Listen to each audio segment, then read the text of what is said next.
Bonjour et bienvenue sur Learn French Online.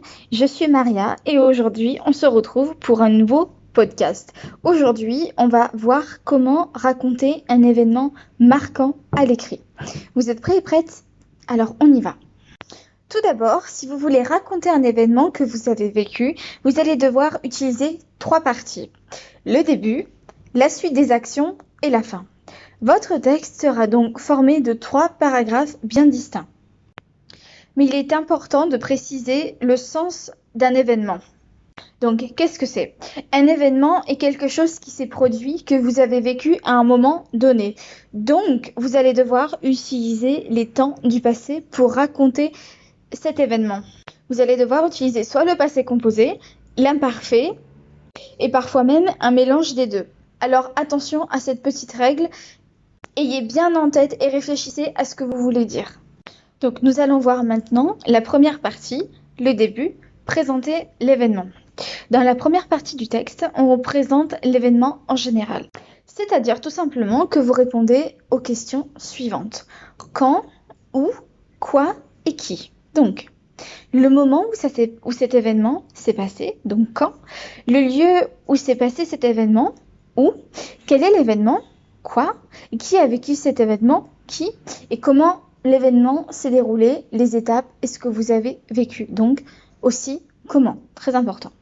Donc je répète, vous répondez aux questions quand, où, quoi et qui. Maintenant, parlons de la deuxième partie, à raconter l'événement. Pour cela, vous allez devoir raconter les événements avec du détail. Je vous conseille au minimum de prendre 3 choses principales, les plus importantes qui reflètent l'événement que vous allez décrire. Mais attention à bien respecter la suite des actions dans le temps et ne surtout pas les mélanger. C'est ce qu'on appelle l'ordre chronologique des actions. Pour cela, vous pouvez, entre les phrases de mots qui montrent la suite des actions, utiliser les connecteurs temporels qui vous aideront à structurer ce paragraphe. Je vais vous donner maintenant quelques connecteurs temporels que vous pourrez utiliser quand vous écrirez votre texte. Il y a ceux que vous pourrez utiliser pour raconter le début de l'événement, ceux que vous utiliserez après et ceux que vous utiliserez plutôt vers la fin.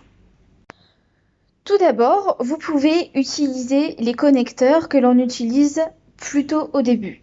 Donc vous avez avant, auparavant, d'abord, ce jour-là, cette année-là. Ensuite, vous avez les connecteurs que l'on utilise plutôt pour la suite. Donc vous avez puis, alors, en même temps, plus tard, le lendemain, après. Et enfin, les connecteurs que l'on utilise plutôt à la fin. Vous avez enfin, depuis, aussi pour conclure, pour terminer, en fin de compte. Ce sont tous ces connecteurs que vous pouvez utiliser et les mettre à différents moments en fait dans vos 3 parties. Ensuite, dans un troisième paragraphe, donc la fin, cela dépend de votre événement que vous avez vécu bien entendu. Vous donnez vos avis et votre impression sur ce qui s'est passé. Et vous exprimez vos émotions et vos ressentis, qui sont très importants.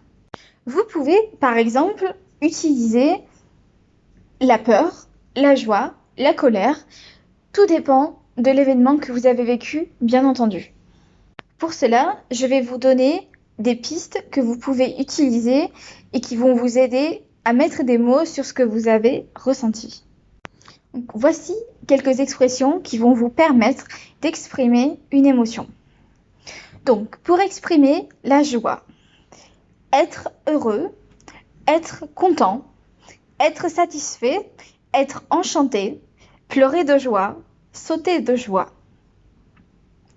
Exprimer la tristesse, être triste, être peiné, être maussade, être morose, avoir le cafard. Exprimer la peur, être pris de panique, avoir la chair de poule, frissonner de peur, être terrifié, être terrorisé, être paniqué, avoir une peur bleue. Je rajouterai même une dernière chose, étant donné que ce podcast est pour les niveaux avancés. Vous pouvez aussi très bien dire les leçons, entre guillemets, que vous avez retenues de cet événement marquant et si besoin, expliquer ce que cela vous a apporté et les leçons que vous avez pu en tirer, que ce soit pour un événement négatif ou bien sûr un événement heureux. Voilà, j'espère que maintenant vous y voyez plus clair et que ce podcast vous aura aidé à construire correctement un événement marquant et que vous saurez comment faire. Je vous retrouve pour un prochain podcast. D'ici là, je vous dis à très vite.